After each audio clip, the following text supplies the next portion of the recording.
धर्म के नाम पर बांट दीजिए, जाति के नाम पर बांट दीजिए, क्षेत्र के नाम पर बांट दीजिए। ये लोग बांटने का काम करते हैं और बांट कर हम लोगों को छोटी छोटी ताकतों में ये खत्म करने का काम करते हैं। मैं बताना चाहता हूं कि हमारे साथी मुलायम ने भी बोला कि लोगों ने ज़ॉम्बी पैदा कर दिए हैं। ट्रेन के अंदर एक आदमी जब गोली मारता है एक संप्रदाय के लोगों को, तो कहना भूल गए कि जो रक्षक है वो रक्षक बना दिए हैं। जब रक्षक जिन्हों को हमारी सुरक्षा दी गई है, अगर इस देश के अंदर वही अगर सत्ता के पक्ष में खड़े हो जाएंगे तो फिर किससे उम्मीद करेंगे कि आपकी कोई हिंसा को खत्म करेगा। ये देश ऐसे हालातों में है कि अगर 2024 में इन लोगों को नहीं रोका गया, अगर 2024 में अपनी ताकत नहीं बनाई गई, तो ये देश आने वाले समय में जो लोग कहते हैं संविधान को बदल देंगे, हाँ ये संविधान को बदल सकते हैं।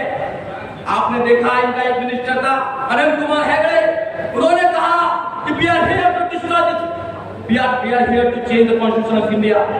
हम यहाँ पर हैं भारत के संविधान को बदलने के लिए। और अब तो उनके आर्थिक सलाहकार ने भी बोल दिया कि नया संविधान बनना चाहिए देश के अंदर। ये संविधान को क्यों खत्म करना चाहते हैं, ये संविधान को क्यों बदलना चाहते हैं? क्योंकि संविधान आपको वोटिंग का अधिकार देता है, आपको शिक्षा का अधिकार देता है, आपको स्वतंत्रता का अधिकार देता है, आपको न्याय का अधिकार देता है। ये बदलना चाहते हैं। और मैं कहना चाहता हूं, एक तरफ तो एनडीए है और एक तरफ इंडिया है, एक तरफ इंडिया है।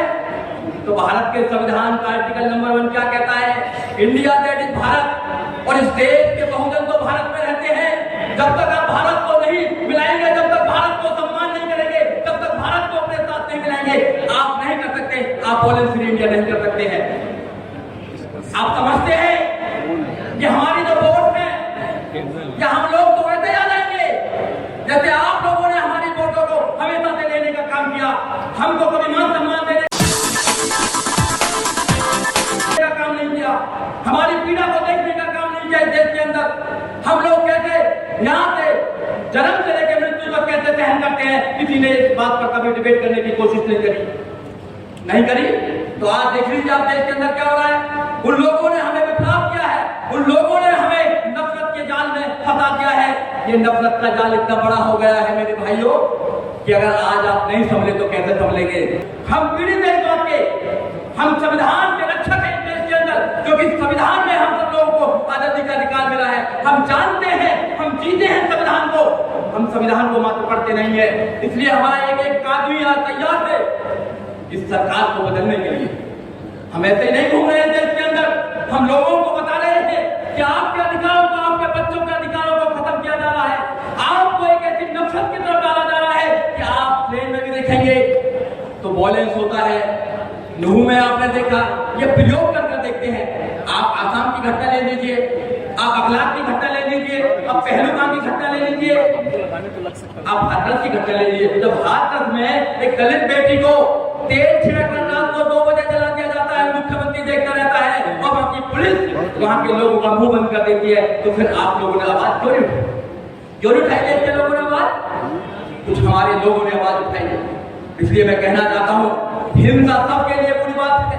अभी पीपल साहब कह रहे थे हम बुद्ध के मानने वाले हैं, ये देश बुद्ध का है और बुद्ध के खिलाफ इन्होंने युद्ध छेड़ रखा। इस देश में बुद्ध के खिलाफ युद्ध छेड़ रखा है। जब ये विदेश में जाते हैं तो कहते हैं मैं बुद्ध के देश से आया हूँ, मैं अम्बेडकर के देश से आया हूँ।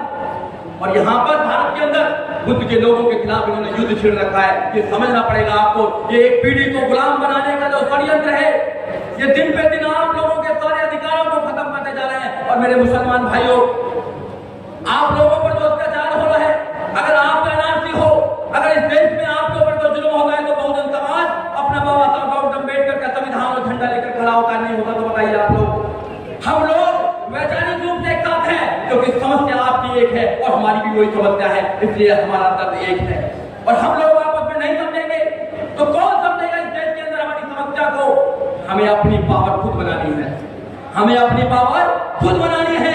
हम आज तक मांगते हैं कि हमको दे दीजिए, हमको दे दीजिए। कोई तुम्हें पावर देने वाला नहीं है, कोई तुम्हें राजा बनाने वाला नहीं है, कोई तुम्हें प्रधानमंत्री बनाने वाला नहीं है, इवन यहाँ तक कि कोई तुम्हें एमपी बनाने वाला नहीं है। अगर कोई बना सकता है तो तुम खुद अपने आप को बना सकते हो, खुद खड़ा होना पड़ेगा, आपको निकलना पड़ेगा घर से बाहर पर, समझाना पड़ेगा बाबा साहब डॉक्टर अम्बेडकर को, समझाना पड़ेगा संविधान को, समझाना पड़ेगा इन लोगों की नीतियों को जो हमारे खिलाफ है।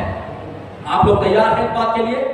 केवल आज यहाँ पर आए, आपने बोले फ्री इंडिया का एक नारा दे दिया, क्या आप एक साल के लिए पूरे देश में जा जाकर आप लोगों को समझाने के लिए तैयार होंगे? अगर होंगे तो आप लोग देखेंगे 2024 में माहौल बन रहा है, 2024 में लोग तैयार हो रहे हैं। आपने देख लेना, अभी चुनाव आने वाले हैं, देख लेना आप चुनाव 2024 से पहले चुनाव देखना क्या होने वाला है देश के अंदर। अब नौजवान खड़ा हो चुका है, किसान खड़ा हो चुका है,